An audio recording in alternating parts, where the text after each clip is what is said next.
बहन नहीं बन करके दिखा पा रही हूँ। बाबुल पे क्या बीत रही मैया तू ये क्या जाने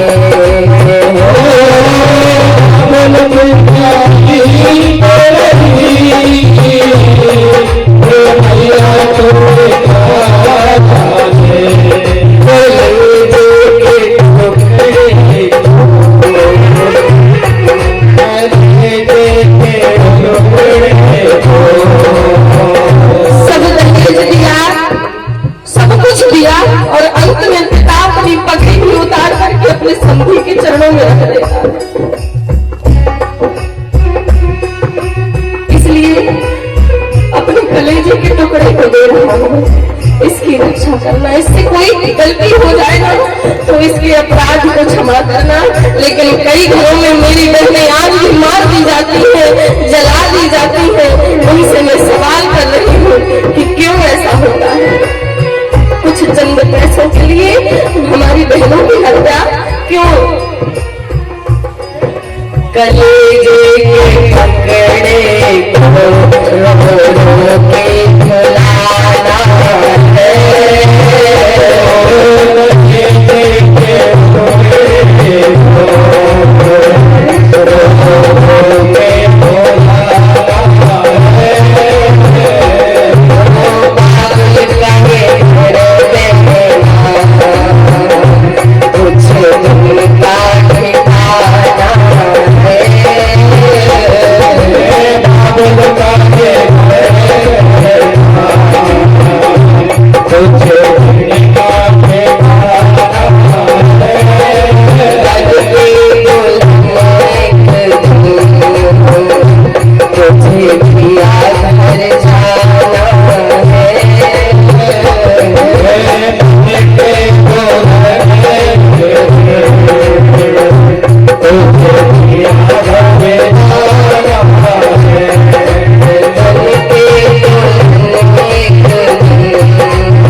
सबको बेटा चाहिए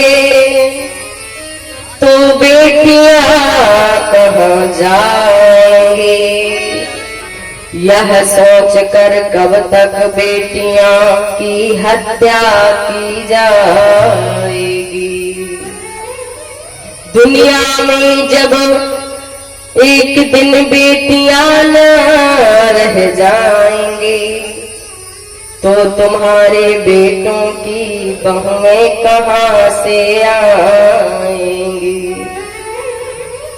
हाथ जोड़ के निवेदन है कि इन बेटियों को सम्मान देना।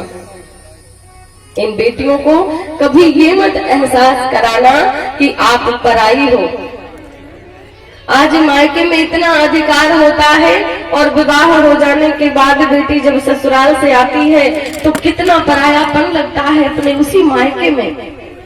अरे वही घर है जहाँ बेटी हर गृहस्थी को अपने हाथ से संभालती थी और जब वो बाद में जाती है ना तो कोई सामान छूने में सकुचाती है।